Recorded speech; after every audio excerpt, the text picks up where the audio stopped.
Genesis 8, the wind, the dove, and the altar of hope. A deep dive guided meditation and devotional. For 5 long, silent months, the world has been nothing but endless gray water and heavy skies. Inside the pitch-covered wooden box, 8 human beings and thousands of animals float on a planet with no landmarks, no horizon, and no shore. To the human mind, isolation can feel like abandonment. It is easy in the middle of a long storm to wonder if heaven has gone quiet. Then comes the majestic turning point of the entire flood account, a single sentence that shifts the trajectory of human history, the silent miracle of restoration. 1. The divine remembrance and the earth's exhale. Genesis 8 opens with words of profound comfort. But God remembered Noah and all the wild animals and the livestock that were with him in the ark. In biblical language, for God to remember does not mean he had forgotten. It means he is now stepping in to actively perform his promise. God sends a sweeping wind, ruach, across the dark waters. The fountains of the subterranean deep are sealed, the floodgates of heaven are shut, and the relentless water begins its long, steady retreat. On the 17th day of the 7th month, the ark comes to rest on the rugged crags of the mountains of Ararat. It was still surrounded by water, but the ship was grounded on a firm foundation. 2. The raven, the dove, and the olive leaf. Noah waits with patient vigilance. As the mountaintops become visible, he opens the hatch and releases a raven, which flies back and forth until the waters dry up. Next, he sends out a dove to see if the water has receded from the ground. Finding no place to perch, the dove returns to the safety of Noah's hands. Noah waits 7 more days and releases the dove a second time. This time, the bird returns in the evening, carrying something extraordinary in its beak. A freshly plucked olive leaf. That tiny green leaf was a massive victory announcement. Life was returning beneath the surface. Renewal was actively sprouting. After another 7 days, the dove is released one final time, and it does not return. Creation was ready. 3. Stepping out and the first act of freedom. Despite the dry ground, Noah does not rush out. Just as he entered by divine command, he waits until God says, "Come out of the ark, you and your wife and your sons and their wives." After 371 total days inside the wooden refuge, the door swings open.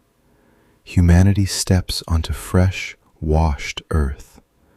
The very first action Noah takes is not building a house, planting a crop, or securing territorial claims. He builds an altar. Noah takes clean animals and offers burnt offerings to the Lord in pure thanksgiving. The scent pleases God, and he makes an unconditional covenant in his heart.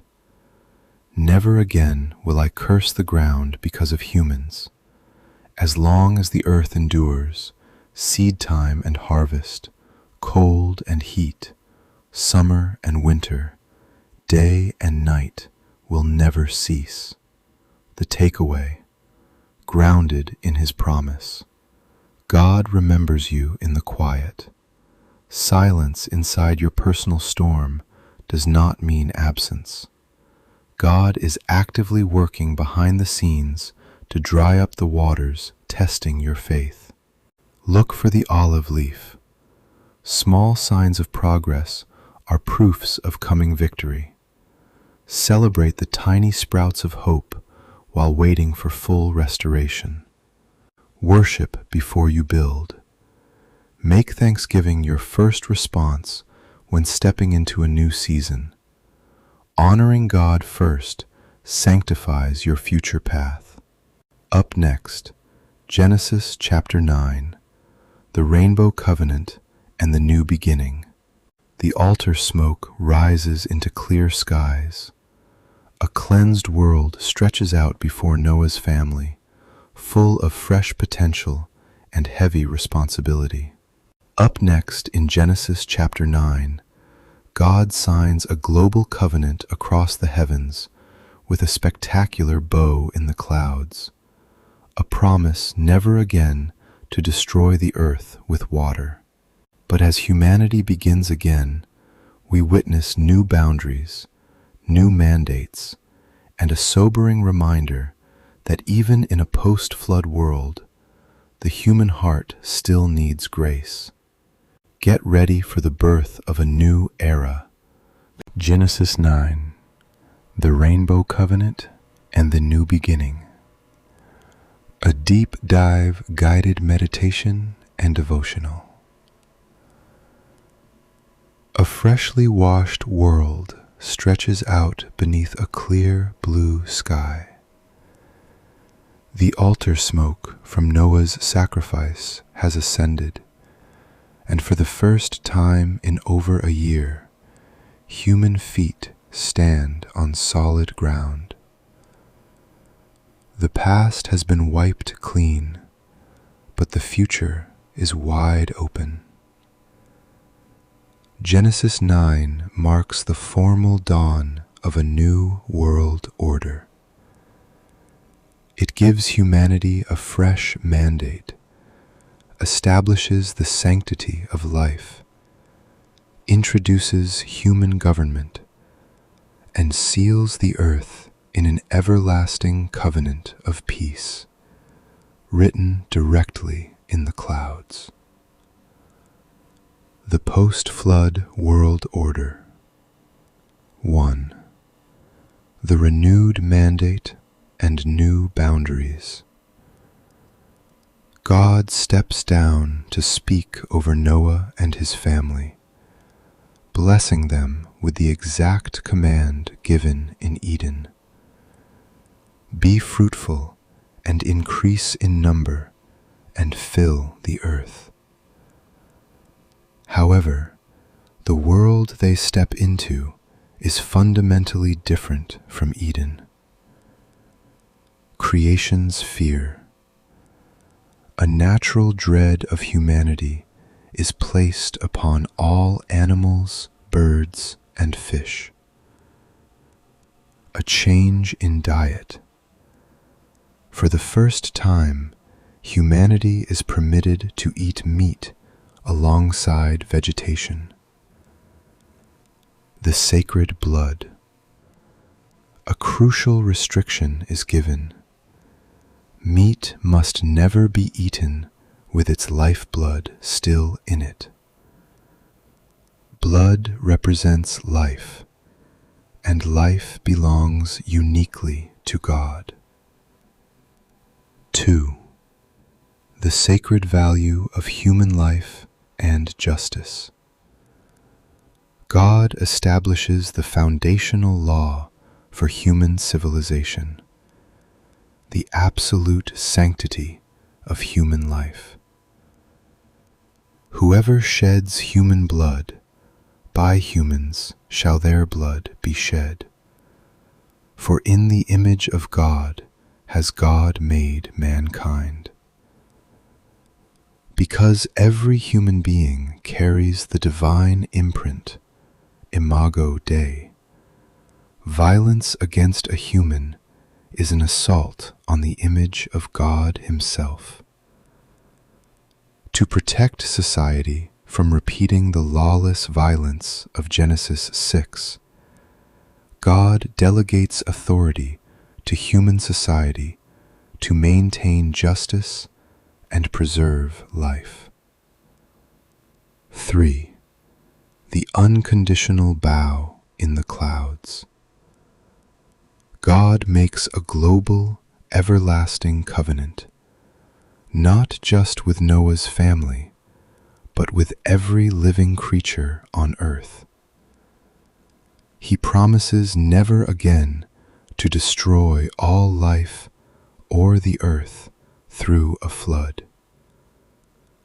To sign this eternal contract, God places his rainbow, Keshet, in the sky. In ancient times, a Keshet was a war bow used to shoot lethal arrows. By hanging his warrior's bow high in the clouds, turned away from earth and pointed upward toward the heavens, God visually declares a divine ceasefire. Whenever rain clouds gather, the bow stands as a radiant reminder that mercy triumphs over judgment. The shadow in the tent, human fragility. The chapter takes a sudden, sobering turn to remind us that while the flood cleansed the earth, it did not eliminate the sinful nature inside the human heart. Noah becomes a farmer, plants a vineyard, drinks the wine, and lies exposed and intoxicated inside his tent. Ham's disrespect. Ham, the father of Canaan, sees his father's nakedness and gossips about it to his brothers outside. Shem and Japheth's honor.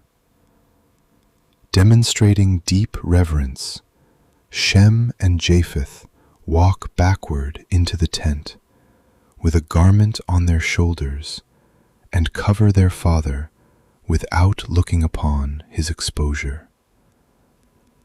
When Noah awakens, he pronounces a prophetic curse upon Canaan, Ham's son, while blessing Shem and Japheth.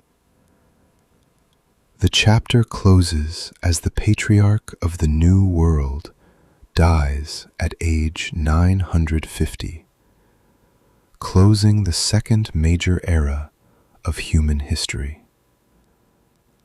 The takeaway, covered by the rainbow. Your life carries divine value. You are made in the image of God. No matter what the world tells you, your existence has sacred dignity and purpose. God's bow is turned upward. The rainbow is a symbol of grace. In moments when you fear judgment, look up at the bow. God took the arrow of judgment upon himself so you could live in peace. Honor covers, disrespect exposes. Like Shem and Japheth, true spiritual maturity seeks to restore dignity and cover brokenness rather than broadcast it to the world. Up next, Genesis chapter 10 and 11, the nations and the Tower of Babel.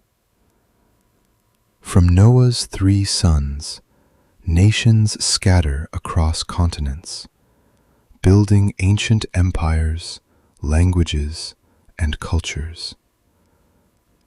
Up next in Genesis chapters 10 and 11, we witness the infamous Table of Nations and humanity's proud attempt to build an empire that reaches the heavens at the Tower of Babel.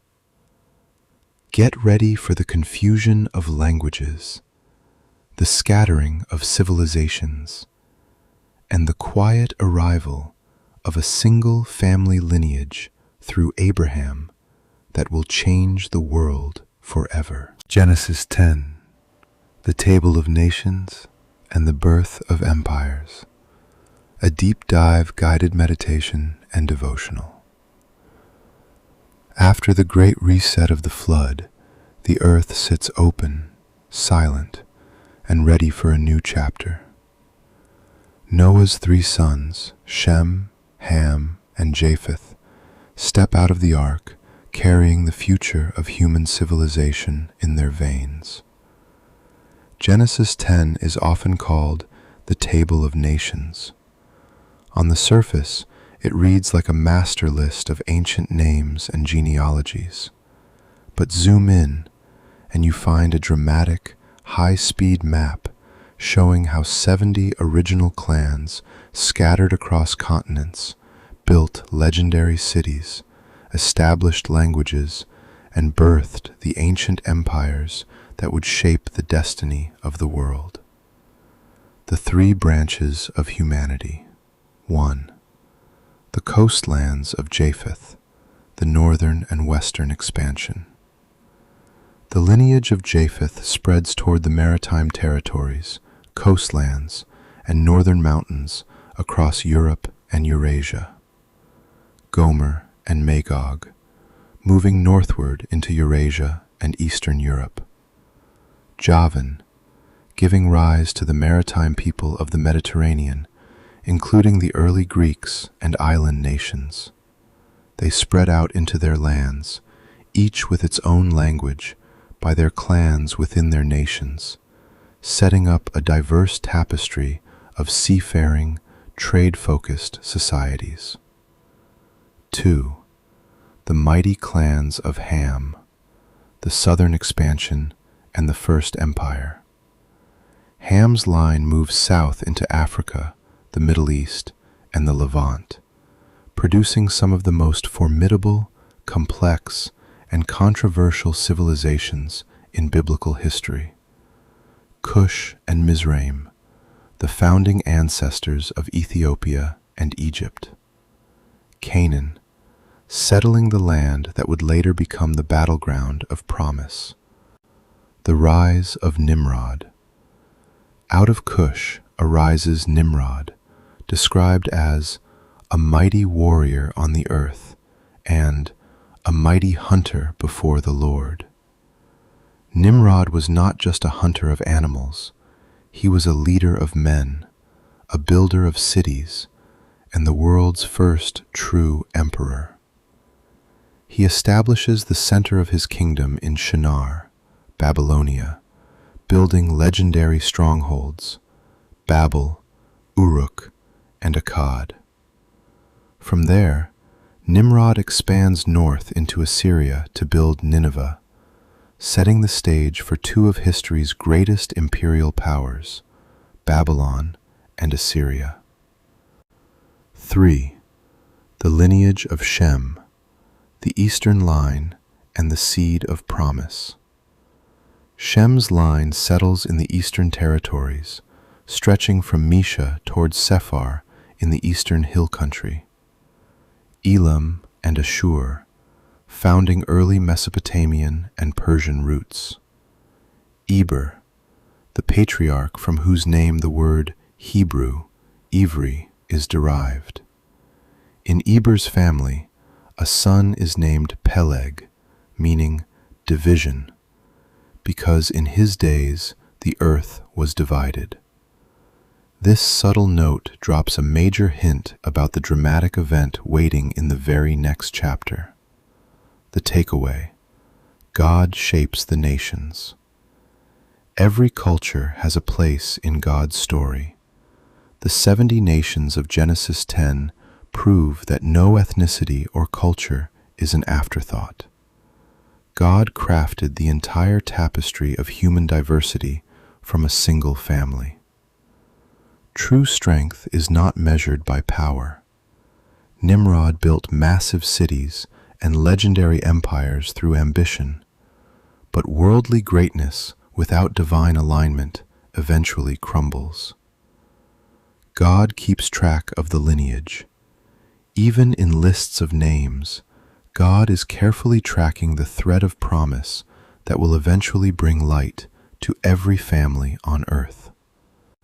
Up next, Genesis chapter 11, the Tower of Babel and the call of Abraham.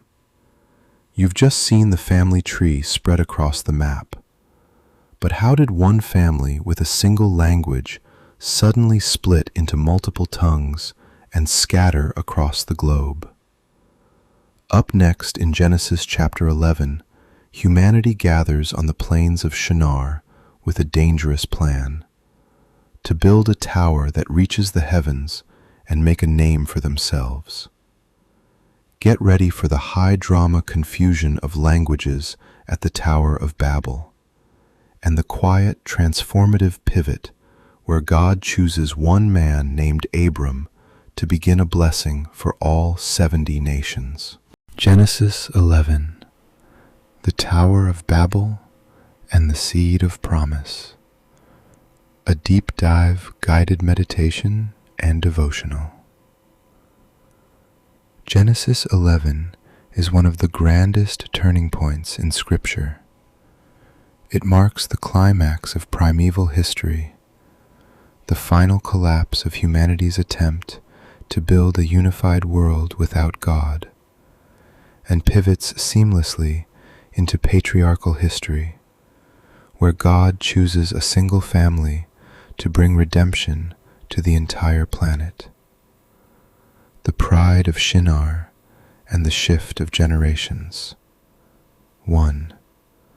The Babel Project, self-exaltation and fear. Following the flood, the growing population migrates eastward and settles in a valley in the land of Shinar. At this point, the whole world shares a single language and a common speech. Instead of filling the earth as God commanded, humanity gathers in fear of being scattered. They invent kiln-fired bricks and use tar for mortar, launching an ambitious mega-construction project. Come, let us build ourselves a city with a tower that reaches to the heavens, so that we may make a name for ourselves. Otherwise, we will be scattered over the face of the whole earth. Notice their core motivations: self-exaltation, make a name for ourselves, seeking glory independent of their creator; self-preservation, otherwise we will be scattered, building out of fear rather than trusting God's direction. 2. The divine descent and the scattering.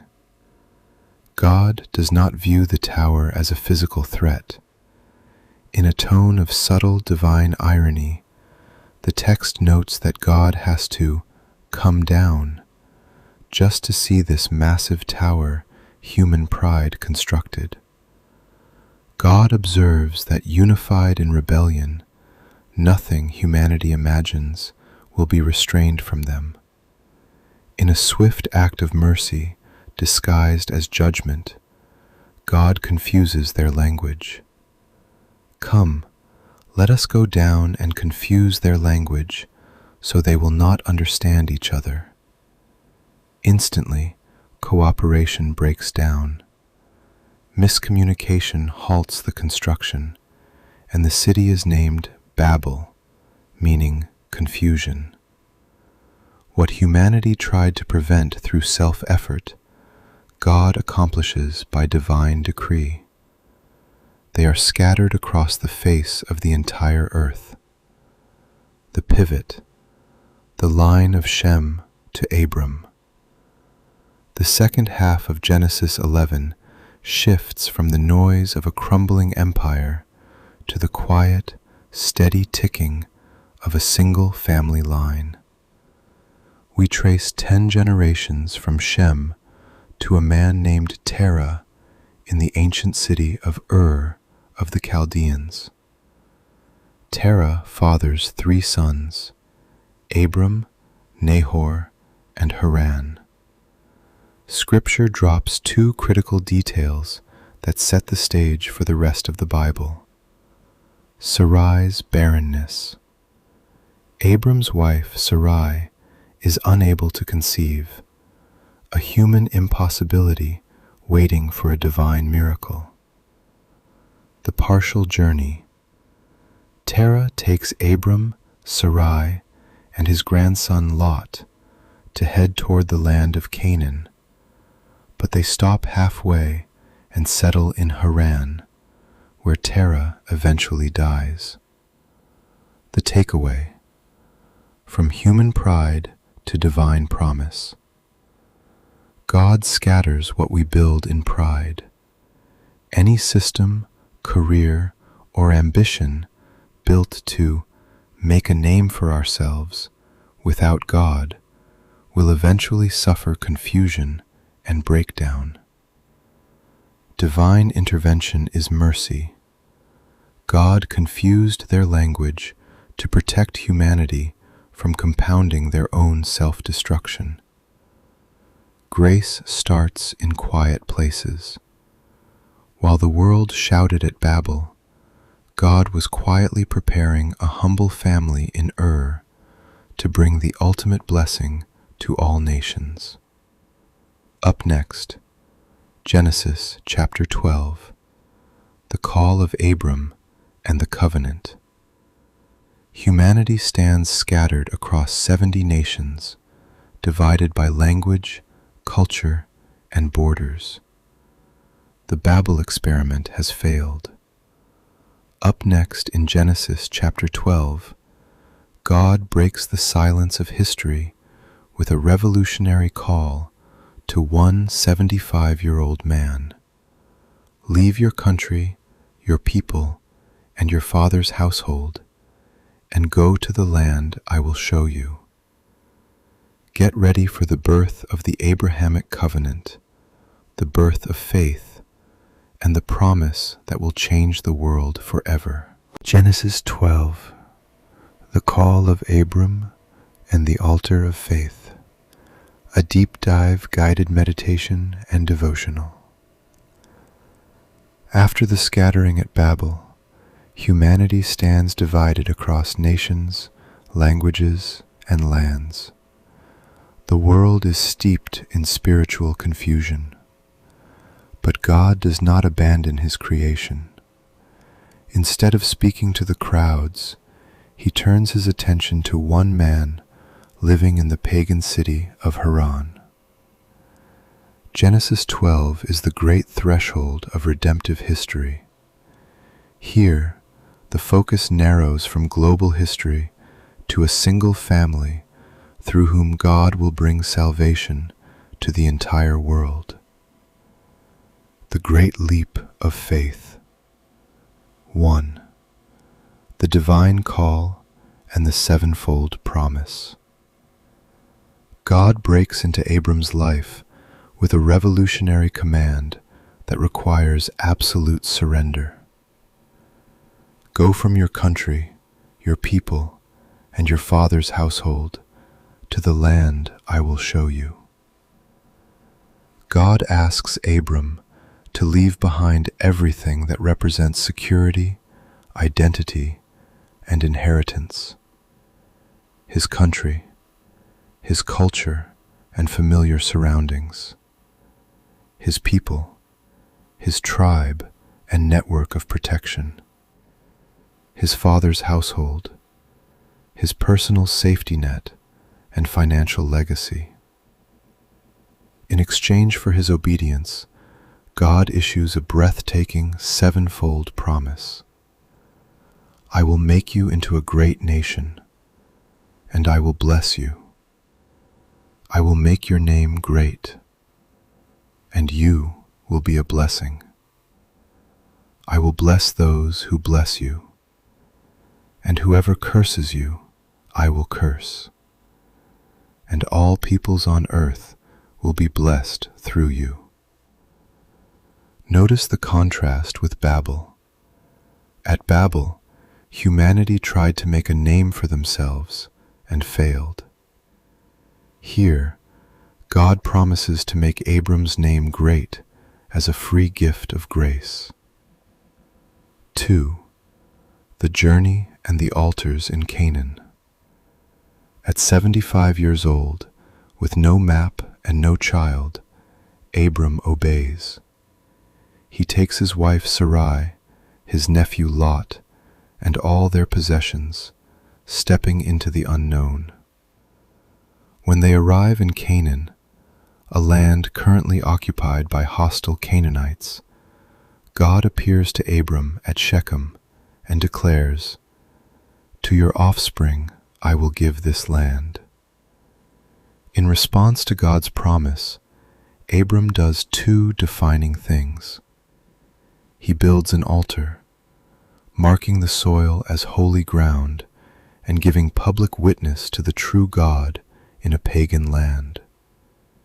He pitches his tent, living as a pilgrim and a nomad, holding the things of this world loosely while looking toward God's future. The failure in Egypt, grace above weakness. A severe famine strikes the land of promise, testing Abram's young faith. Instead of seeking God, Abram flees south to Egypt for survival. Fearing for his life because of Sarai's remarkable beauty, Abram orchestrates a half-truth cover-up. He asks Sarai to say she is his sister. Pharaoh takes Sarai into his palace, showering Abram with livestock and wealth. To protect the line of promise, God intervenes directly, striking Pharaoh's household with severe diseases. Pharaoh discovers the deception, confronts Abram, and sends him packing. Even in Abram's failure, God's promise remains unshakable. He leaves Egypt wealthier than he arrived, guarded by divine mercy. The takeaway: stepping out on his word. Faith moves before it sees. God called Abram to go to a land he would show him, not a land he had already shown him. True faith steps out on God's word before seeing the full destination. God makes your name great. Stop striving to build your own legacy. When you align your life with God's purpose, He takes care of your reputation and protection. Grace is bigger than your missteps. Abram faltered in Egypt, yet God protected Sarai and preserved his promise. God uses imperfect people to accomplish his perfect will. Up next, Genesis chapter 13, the separation and the unobstructed view. Abram returns from Egypt back to the altar in Canaan, rich in livestock, but facing new tension closer to home. Up next in Genesis chapter 13, wealth creates friction between Abram's herdsmen and Lot's herdsmen. Get ready for a masterclass in generosity as Abram gives Lot first pick of the land. Lot looks toward the lush plains of Sodom, and God expands Abram's vision across the horizon. Genesis 13, the unobstructed view and the generous heart. A deep dive guided meditation and devotional. Abram climbs back up out of the dusty lowlands of Egypt, heading north into the Negev. He isn't the same man who fled the famine. He carries the weight of a heavy lesson. Human schemes and half-truths in Egypt yielded wealth, but they almost cost him his marriage and his calling. Genesis 13 is a masterclass in spiritual restoration and relational posture.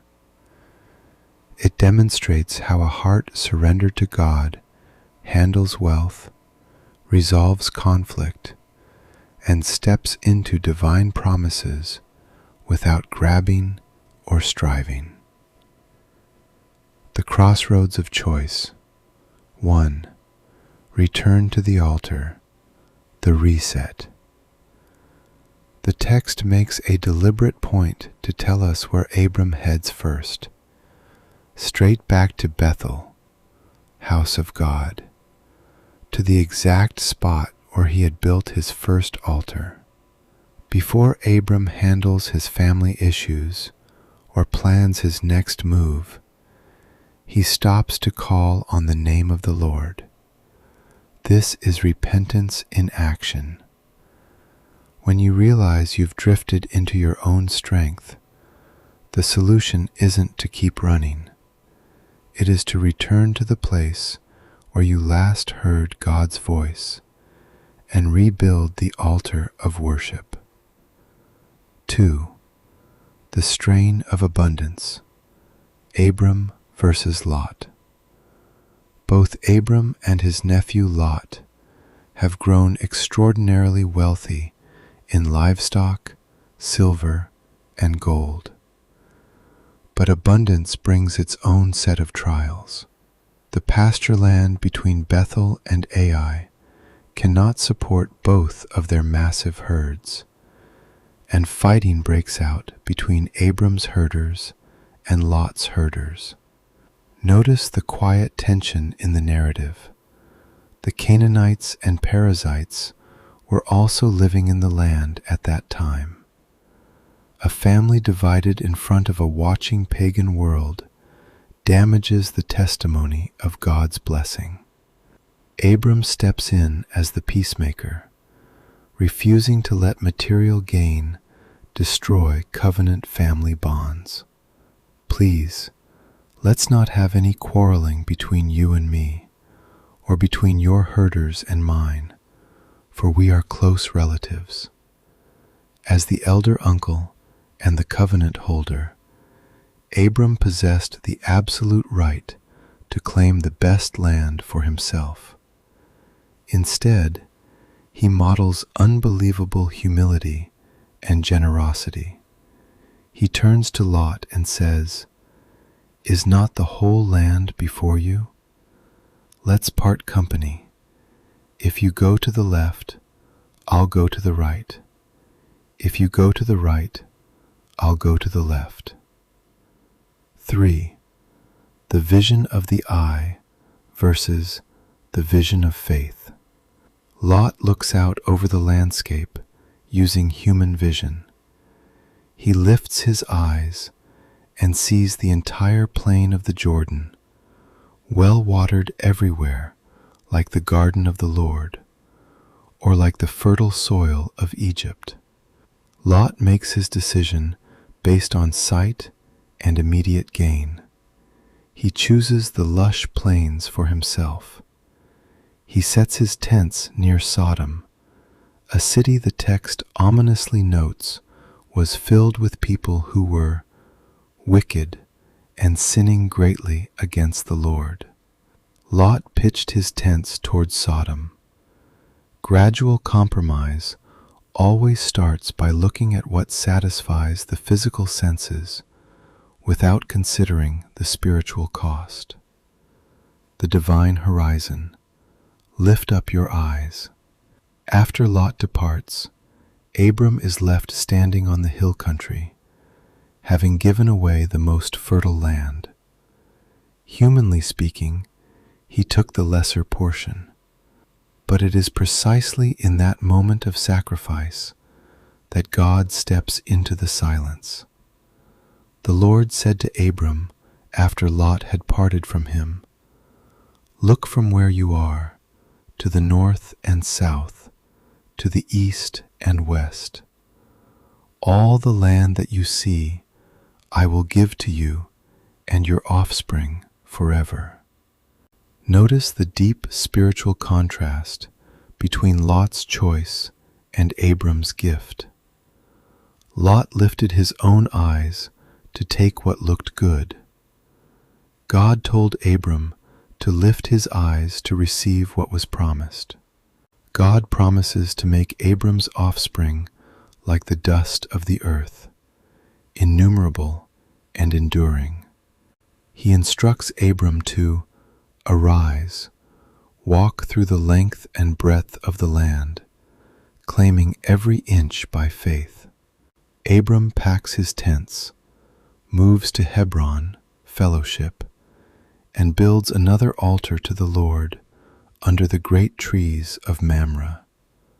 The takeaway: faith relinquishes to receive. You don't have to fight for what God has promised. Abram didn't need to grab the best pasture because he knew his real provider was God, not the soil. Generosity is easy when your security is anchored in heaven. Beware of pitching your tent towards Sodom. What looks well-watered and prosperous on the surface can be spiritually toxic underneath. Never trade spiritual integrity for material advantage. God expands your vision after you let go. It was only after Lot separated and Abram surrendered his rights that God revealed the full scope of the inheritance. Surrender opens your eyes to eternal promises. Up next, Genesis chapter 14, the War of the Kings and Melchizedek. Lot's choice to settle near Sodom catches up with him fast. 4 powerful eastern kings march into the valley, sack the cities, and carry Lot off as a prisoner of war. Up next in Genesis chapter 14, Abram transforms from a peaceful shepherd into a military commander, leading 318 trained men in a daring night rescue. Get ready for high-stakes battle, a dramatic confrontation with the king of Sodom, and the mysterious appearance of Melchizedek, the king of Salem and priest of the Most High God. Genesis 14, the rescue, the mysterious king, and the refusal of compromise. A deep dive guided meditation and devotional. In Genesis 13, Lot looked with human eyes and pitched his tents toward the glittering, fertile plains of Sodom. In Genesis 14, the worldly compromise catches up with him. This chapter pulls back the curtain on ancient geopolitics, introducing the Bible's very first international world war. Yet, amid regional conflict, military tactics, and marching armies, Genesis 14 pivots to a profound spiritual encounter: the sudden appearance of the royal priest Melchizedek, and Abram's absolute refusal to let the world take credit for God's blessing. The rescue mission and the 2 kings. 1. The War of 9 Kings and the capture of Lot. 4 powerful eastern Mesopotamian monarchs, led by Chedorlaomer, king of Elam, march west to suppress a rebellion among 5 city-state kings of the Jordan Valley, including the kings of Sodom and Gomorrah. The regional battle explodes in the valley of Siddim, the Dead Sea region. The 5 local kings are routed, many falling into tar pits, while the rest flee into the hills. Chedorlaomer's coalition plunders Sodom and Gomorrah, seizing all their food, goods, and captives. Among those dragged away in chains is Lot, who was no longer just pitching his tent near Sodom, He was now living directly inside the city. 2. The night strike. Abram the warrior. A survivor escapes and brings the news to Abram the Hebrew at the oak grove of Mamre. Abram does not hesitate, scoff, or say, "I told you so." Love and covenant loyalty compel him to act immediately. Abram mobilizes 318 trained men born in his own household. Partnering with his local Amorite allies, Aner, Eshcol, and Mamre, Abram executes a brilliant tactical movement. He pursues the allied eastern armies over 120 miles north to Dan. He divides his forces by night, launching a surprise, multi-directional assault. He chases the enemy beyond Damascus to Hobah, thoroughly defeating them. Abram recovers all the stolen goods, freed captives, and his nephew Lot, proving that a man who walks humbly with God can stand with courage when his family is under attack. The encounter in the King's Valley. Melchizedek versus Sodom. As Abram returns victorious, two contrasting rulers meet him in the King's Valley, the Valley of Shaveh. The contrast between them reveals two opposing worldviews. 1. Melchizedek, the royal priest of Salem. Out steps Melchizedek, whose name means King of Righteousness. He is the king of Salem, Shalom, peace, and a priest of God Most High, El Elyon. Without priest lineage or tribal origin listed in the narrative, Melchizedek serves as a profound Christological prototype, a ruler who unites the offices of king and priest. The elements. He brings out bread and wine to refresh Abram's weary warriors. The blessing. He declares, "Blessed be Abram by God Most High, creator of heaven and earth, and deliverer of your enemies into your hand." The response. Recognizing divine authority, Abram gives Melchizedek a tenth, a tithe, of everything. 2. The King of Sodom, the transactional trap. Immediately following Melchizedek's blessing, Bera, the king of Sodom, steps forward with a worldly proposition. "Give me the people and keep the goods for yourself." The king of Sodom approaches Abram with a commercial transaction, attempting to make Abram indebted to his wealth. But Abram has just broken bread with the King of Righteousness, and his heart is anchored in El Elyon. Abram raises his hand and swears a solemn oath to God Most High. "I have raised my hand to the Lord, God Most High, Creator of heaven and earth, and have sworn that I will accept nothing belonging to you, not even a thread or the strap of a sandal, so that you will never be able to say, 'I made Abram rich.'" Abram takes only what his young men consumed and ensures his allies get their fair share. But he refuses to let the spirit of Sodom buy his allegiance, or claim credit for God's promise. The takeaway: uncompromising loyalty. Compromise puts you in chains.